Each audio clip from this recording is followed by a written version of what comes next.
Morning. Good morning and happy Friday. So glad you're here this morning. My name is Phyllis Newbill. I'm the Associate Director of Youth and Community Education in one of several of ICAT centers. My pen is on top of my clipboard. There we go. A few housekeeping things before we get started. As usual, we are streaming this morning, so we are online. Welcome to those of you who are watching online. And so this will exist on the internet afterwards as well, and I feel like you all should know that. There are donuts and coffee. I hope you'll enjoy those, and some tea as well. One of the ways we're able to provide donuts and coffee every week is that people sign in on this sign-in sheet. So please do that so we can justify those purchases. If you are Virginia Tech faculty and Professional Development Network or PDN credit is helpful to you, make sure you sign up for this event.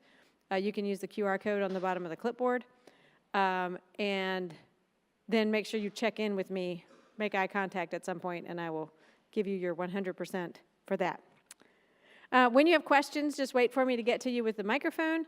We'll have a question time after the presentation, and if you're online, I hope you'll share your questions using the form that is online. A couple of announcements. We have some upcoming events. Drosera Obscura, which is a really cool project with using animatronic puppets that's gone through a number of iterations. I hope you will come see that in the Cube on October 23rd and 25th. You can check the ICAT website for the details there, but very cool ICAT project there. And then also the Virginia Tech Science Festival is coming up on November 15th. That's a Saturday. I hope you'll all come to that and just share in the joy that is that event. That will be at the Center for the Arts and Newman Library. This morning's project is an ICAT grant. So Dr. Choi, I'm going to turn it over to you to share your work.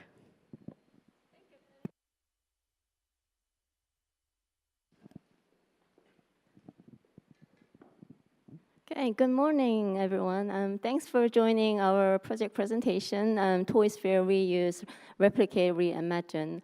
Before we start our project presentation, we would like to thank ICAT and CHCI for funding this project.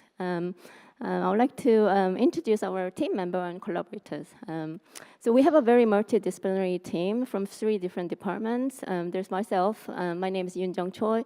I'm an assistant professor of industrial design. Philot, right here, is a professor of industrial system engineering. Sang-won, he's in sabbatical leave right now. He is an associate professor of computer science. And we have an exceptional student who showed full commitment to this project here. So we have Grant, he's there. He is from industrial design. He's going to present some part of our research. And Chase, he is also from industrial design. He graduated last year. Hyun is from industrial system engineering. She also graduated last year. And Jae-hoon is here. He's going to present part of our research. He's from computer science. We would like to thank NRU and Scout 704 for helping us to find the participant. So this project is really looking into exploring the phenomenon of product hibernation, where end-of-use life product, in this case, in our case, is toy, is being kept by users. It's not been used for more than a year, even though it has a potential to be reused, shared with another users, or returned to manufacturer or recycled. According to research, product hibernation could lead to wasteful users' behavior and generate tremendous amount of waste when moving house or downsizing, and have a huge environmental impact. And within the circular economy, reuse for sharing for reuse is one of the promoted sustainable behavior, because it doesn't require to extract new virgin materials, because it doesn't involve any of the energy consumptions or water consumptions to produce the new products. Therefore, in our research, we're trying to understand why people are keeping end-of-use toy within household. What are the barriers when it comes to sharing behaviors, and also what are the motivation for them to actually share the end-of-use toy for letting go to use with another users. I'm gonna toss my microphone to our students, how we approach to these problems. They are going to talk about the challenges we faced and how we developed our virtual environment to tackle these problems. Oh, thank you so much. So before really diving into the design and how we made the whole system, first we needed to understand like the whole problem, right?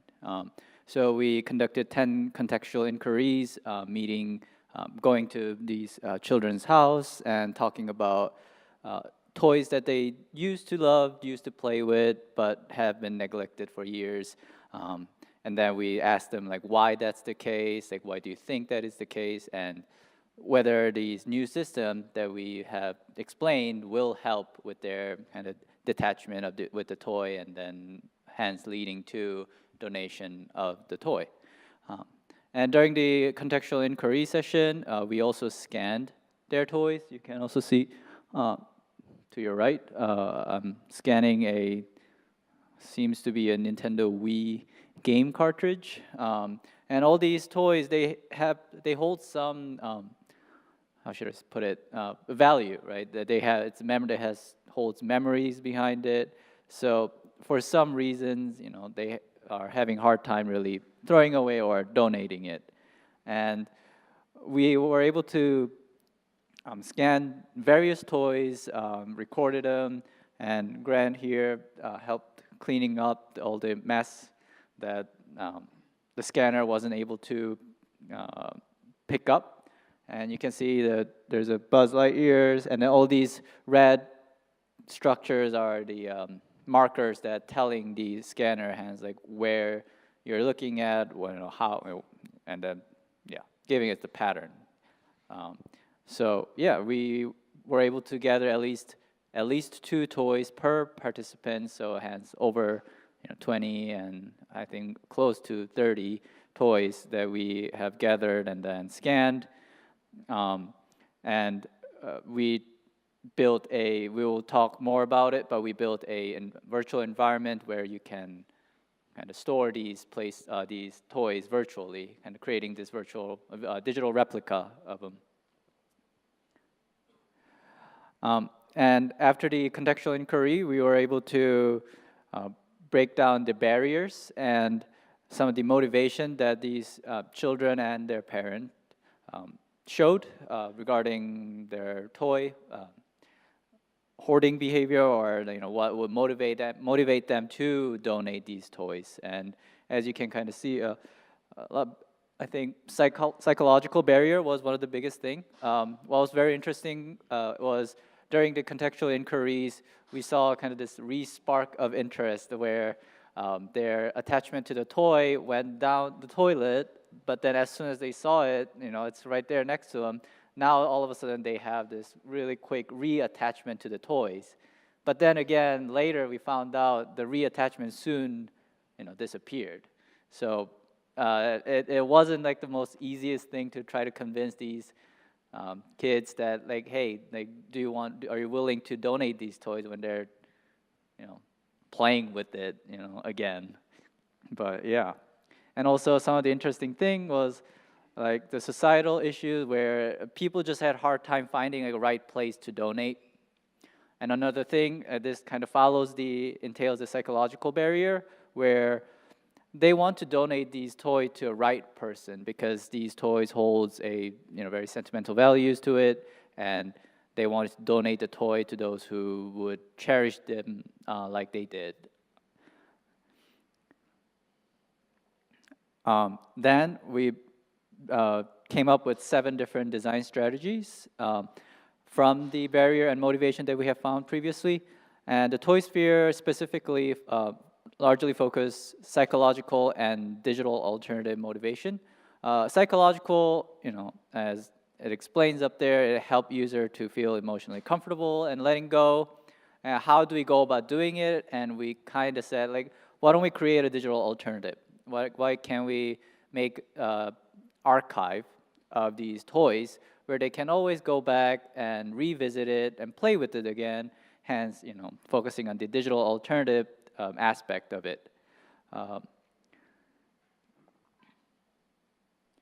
So this was our very first prototype of the virtual environment that we have presented almost a year ago now, and doesn't have any sound, but we are playing with different ways of really storing the memory behind the toys. So you can see there's like a very short quote during the contextual inquiries, like why this toy is significant, and this Buzz Lightyear, you can't hear anything, but this is like a recorded voice of the child explaining the toy, right? So kind of having like this plushy toy, if you press it, it says, "I love you." Instead, it will tell you the memories behind the toys, and we're trying to figure out what would be the best way of presenting these digital replica.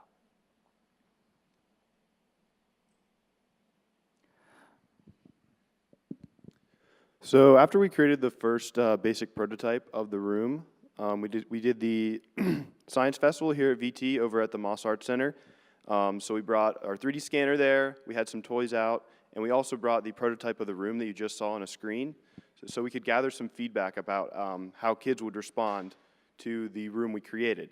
And we got a lot of positive feedback. A lot of kids would say that they would be more willing to donate their toys if they had themselves like a virtual replica like they had in the prototype you just saw. We did get a lot of feedback that maybe we want to work on the prototype, and obviously it was the very first version.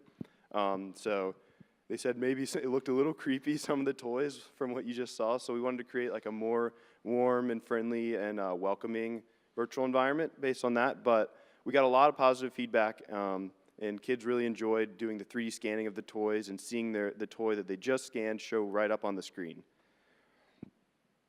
And then after that, we went to the Radford City School, and we did science fair night.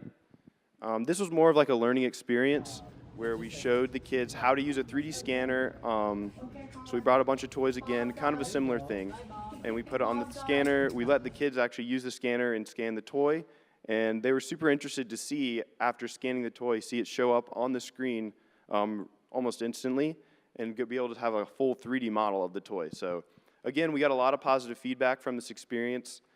Kids seemed to say that they would be more willing to donate their toys if they had a virtual replica where they could play with in a virtual environment. I think. Yeah, and again, we visited the same school, and we ran a workshop. This time, we wanted to kind of get the sentiment of these kids.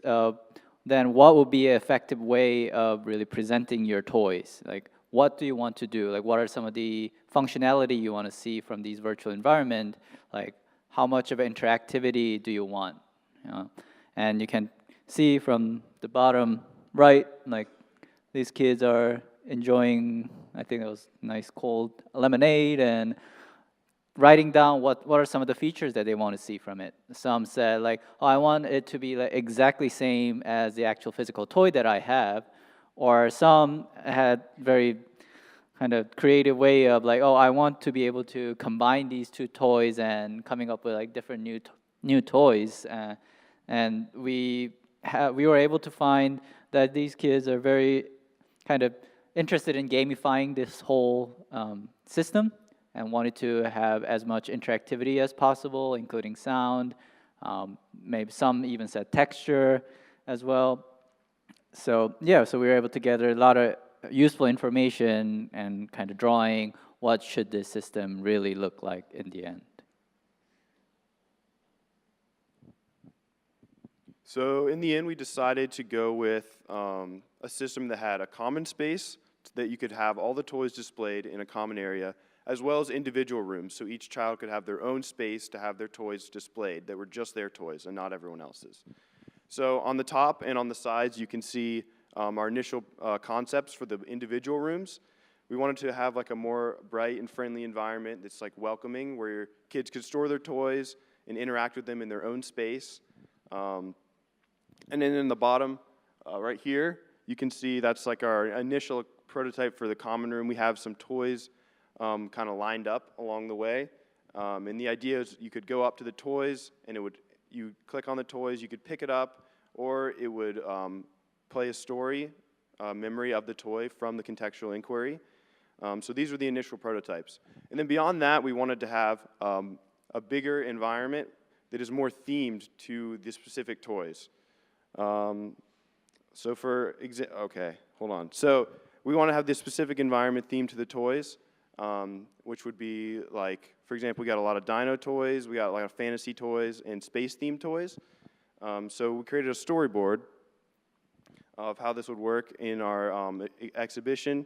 We would have one station that would be the individual and common room, where the kids would go play in the common room in the individual room, and then a second station would be themed rooms that would be more immersive with the dino space, the space room, and the fantasy room. So here's an example of the dino room. We created a fully immersive environment, so it was a full 360 video that you could stand inside and have, there would be a moving camera through the room, and we wanted to make the toys come to life. So as you can see here, this is a dino toy that was only about this tall, but by bringing it into this themed environment, we can really blow it up and make it feel like a real dinosaur, and it creates this interactive part of the experience. Here's another example, just some dino toys in this themed environment, like a jungle area. And then beyond that, we had a fantasy room. We had some like horses and ponies in this one, as well as like superheroes and Supergirl. So yeah, this was a part of the experience. And here's another picture of that. So how do we get to this point? In order to visualize the toys, as Jaehoon mentioned earlier, we did a 3D scan of the toy, and then we bring it into a program called Blender, where you have to clean up this scan because it has like some holes missing and stuff like that, as well as the texture. You have to add that on, and sometimes you had to edit the texture. So you can see how we got from the physical toy itself all the way to the 3D model of the toy. And then after we brought the 3D model, we brought the toy into the room, added the textures, and added the lighting and everything. And then we had a full 3D environment with the toys in them. And yeah. And then Jaehoon's going to talk a little bit more about the individual and common room final. Thank you. So be aware the sound might be a bit loud, but I'll be playing. So before going in, I'll briefly mention that we have used a Unity and C# to create this interactable, kind of gamifying virtual environment where children can actually interact with the toy using, we have used a PlayStation 4 controller. You can see there are different type of rooms. First, the joint multiplayer, which is the common room, where I think up to 4, as of now, people can join the room and interact together. And then you can see all these different individual room where people can go in and interact with their own toys. Yep. And just like a brief explanation to the user of what they can do. Obviously, you can look around. It has a little bit of a fisheye effect, but once you're actually in there, it's a lot less. So you can pick up your toy, and each toy has a story behind it, a recorded voice. I made it when I was like in 3rd grade, so I really like it. So I don't throw it away. I just keep it in my room as a decoration. I used to play with like fake coins, but I just use it as a decoration now. Right, so this person uses that coin, the house as a decoration, still holds a value. So they can always go back to this virtual environment and they are from the movie Into the Spider-Verse, and when the movie first came out, I think it might have been during COVID times, or right before or something, my dad and him went and saw it, and they brought back these two. I'll skip a little bit. And now you're in an individual room where you're interacting with your own toy, so this is more personalized room where you're playing with your familiar toys. Where previous common room, you can also play with other children's toys. And this kind of ensures kind of the privacy with the toy. So yeah. right now there are not that many functionality other than just picking up the toy and clipping through the bed. Shouldn't happen, but just interacting with the toy, cleaning up the room. Something parents probably want to teach their kids. So we can also add these kind of educational factor to it as well.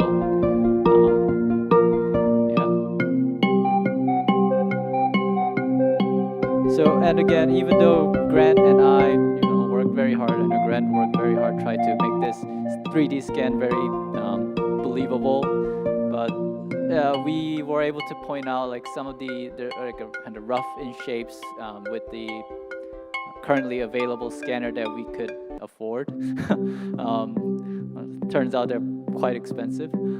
So we do have some of these shortcomings of this project. For example, like then kids actually have to wait hours for their toys to be scanned when they just want to play with it like right now. So these are like some of the issues that we had to or have to overcome in our future project. We'll skip.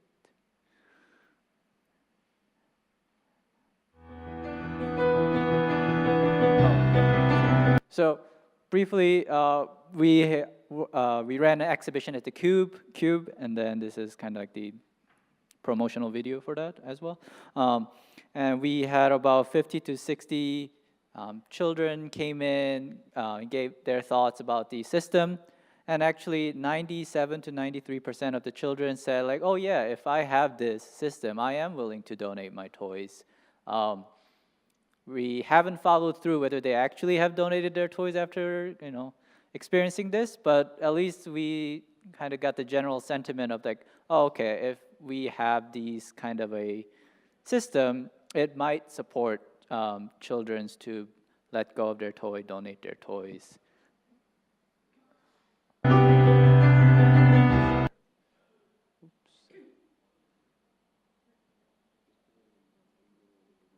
Oh, is it?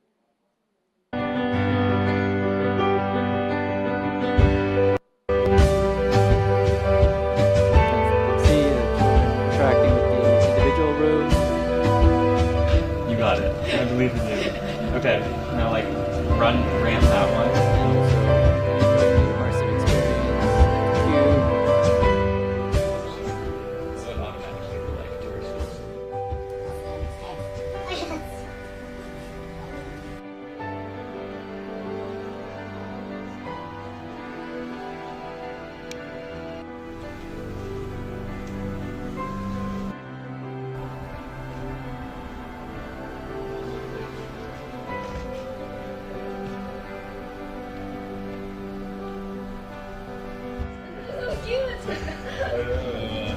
mini pigs.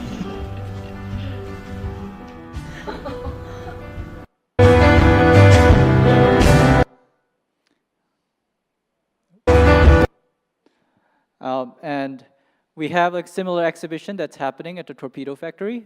We are also still gathering more information. We are running the survey, exactly same survey that we have ran at the Cube exhibition. So if you have time, you're also more than welcome to please go ahead and visit the place with your child, or maybe if you're a child at heart, go ahead and fill out the survey for us. That would be great. Sure. And it is very similar setup as the Cube exhibition, so you're not missing out too much. However, one thing is that the interactive system didn't really work out at the Torpedo Factory, so you won't really be able to play with the toys that are there, but you will be able to see a demo of that. So yeah, thank you very much.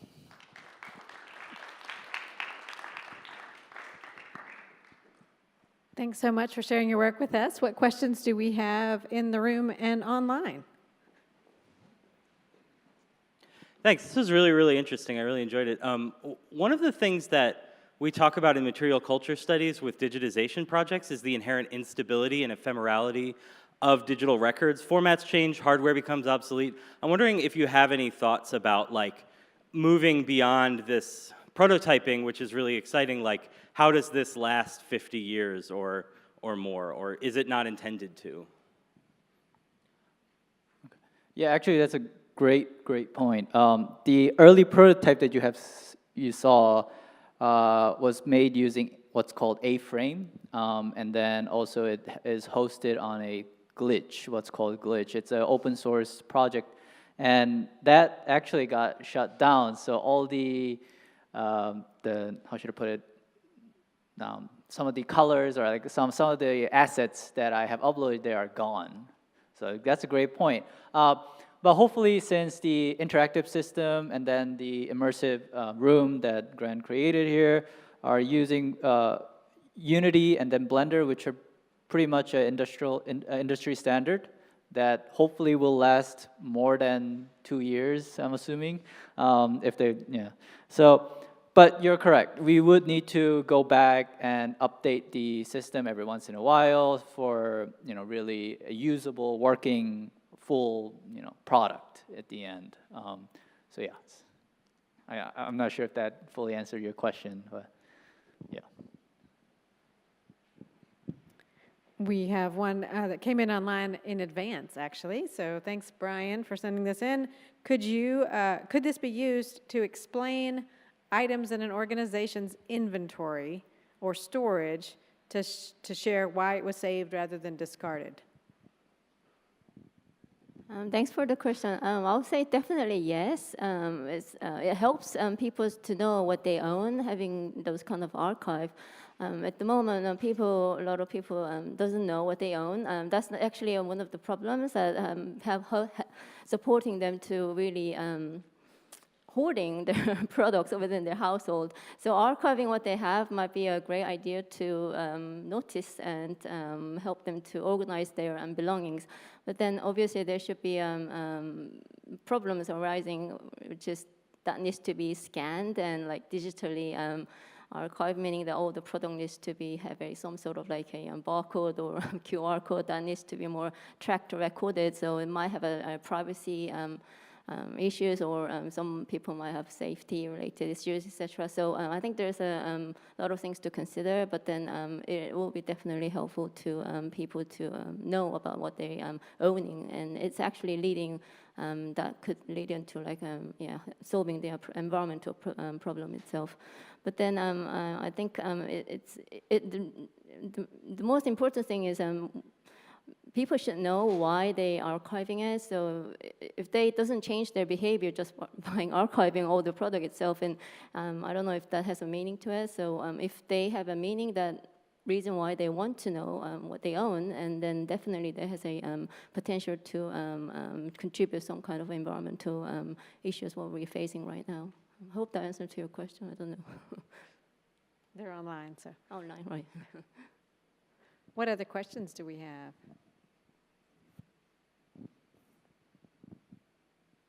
Coming your way.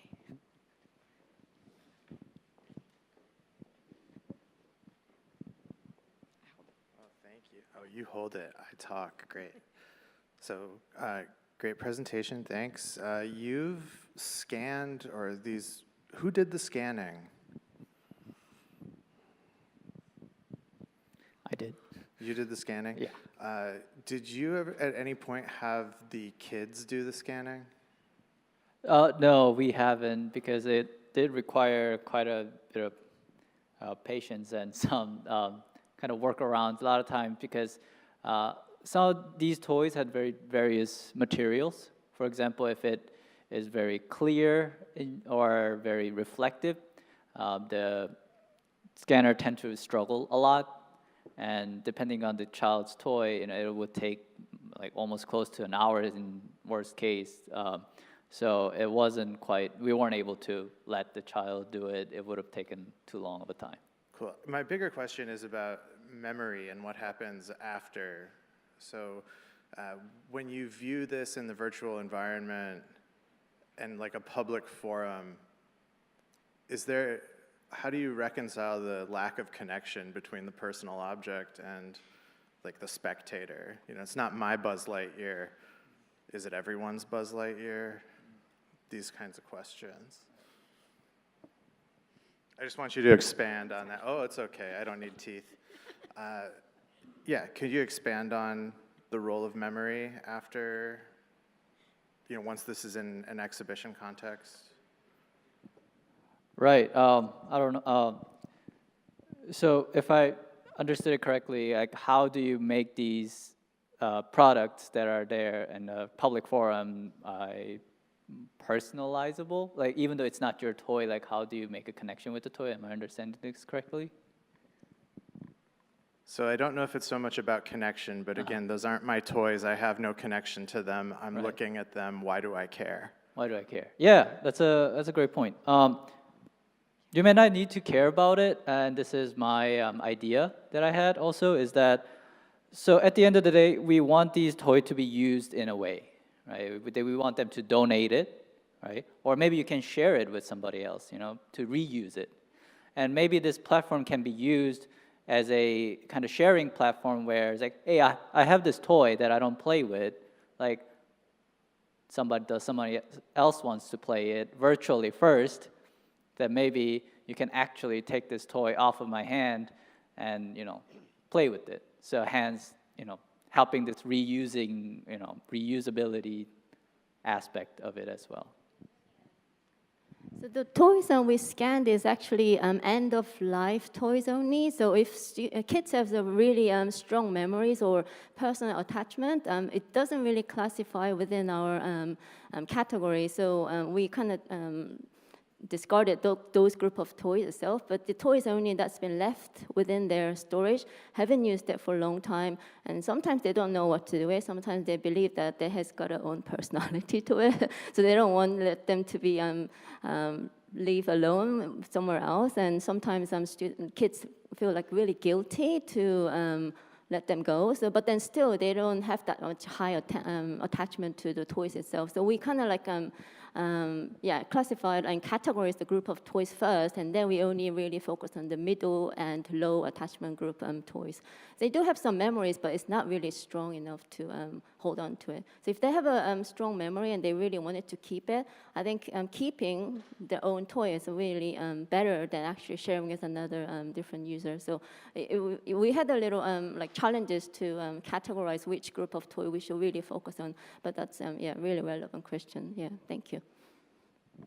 All right, thank you. We are at time this morning, so I hope you will continue the conversations. Please continue to enjoy donuts and coffee, and I hope you have a fabulous weekend. We will be back here next week with another Playdate.